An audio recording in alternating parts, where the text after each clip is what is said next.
Hi, I'm Megan. I'm the second negative and I'm arguing against why physician-assisted suicide should not be allowed, also known as PAS. So basically, the first problem or disadvantage is that PAS goes against various rights or laws that we have.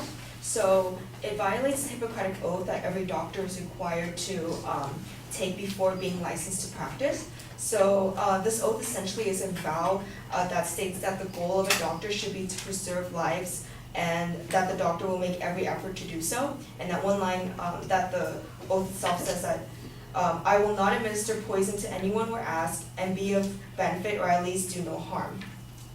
Second point I have is that it goes against what is written in the Declaration of Independence. So there's an article written by Ryan Anderson titled Physician-Assisted Suicide Betrays Human Dignity, and he states that it holds it to be self-evident truth that all men are created equal and that they are endowed by their creator with certain unalienable rights, that among these are life, liberty, and the pursuit of happiness. Philosophers Patrick Lee and Robert P. George explain that every human being has inherent and equal fundamental dignity and basic rights. A human being is valuable as a subject of right in virtue of what he or she is, and so a human being remains a subject of right, someone who has the right not to be intentionally killed for as long as he or she exists.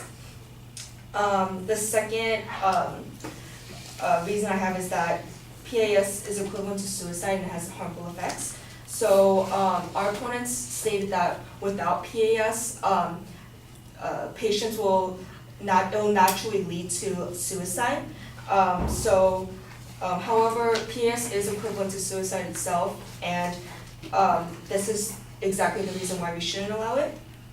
So the first point I have is that it increases the amount of suicides in general and affects the society as a whole. So according to an article on how does legalization of physician-assisted suicide affect rates of suicide, they claim that after first legalizing PAS in Oregon, there was about a 6.3% increase of total suicides, including assisted and non-assisted suicide.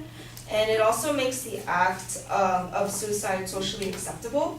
So according to a report from the Oregon Health Authority called Suicides in Oregon, Trends and Risk Factors, Oregon's suicide rate is now 35 times the national average and has been declining before voters in Oregon made assisted suicide legal, thus making suicides more socially acceptable. This also pushes money and use away from developing new treatments for terminal illness, taking away hope by making the standard giving up. So the third reason I have is that dying with dignity is not equivalent to dying through PAS, and so which our opponents stated previously too. They said that dying through PAS will eliminate the pain, and therefore they would die with dignity, which is not the case at all. And so this story comes from a Cape Cod Times about a man who was diagnosed with cancer and only had 2 to 4 months to live. And so his wife states that when the end finally did come, natural death with dignity, my husband was home, attended by his doctor, surrounded by a family and our priest. Mrs. Kennedy concluded that most people wish for a good death surrounded by loved ones, but with PAS, what you get instead is a prescription for up to 100 capsules dispensed by a pharmacist, taken without medical supervision, followed by death, perhaps alone. And the fourth and final reason is that PAS is not restricted just to terminally ill patients. And so our opponents mentioned that it is restricted for terminal patients, which are people that have less than 6 months to live. So, however, the Hemlock Society is one of the world's largest and most active physician-assisted suicide support groups, and they openly state that they endorse this procedure for those who are not just terminally ill, but for those who have quality of life issues. This would include those with illnesses that are not terminal and those who are disabled. And the second point is that the criteria to determine who is eligible are not carefully evaluated. So our opponents also stated that they need to go through counseling and stuff like that just to see if they have mental disabilities.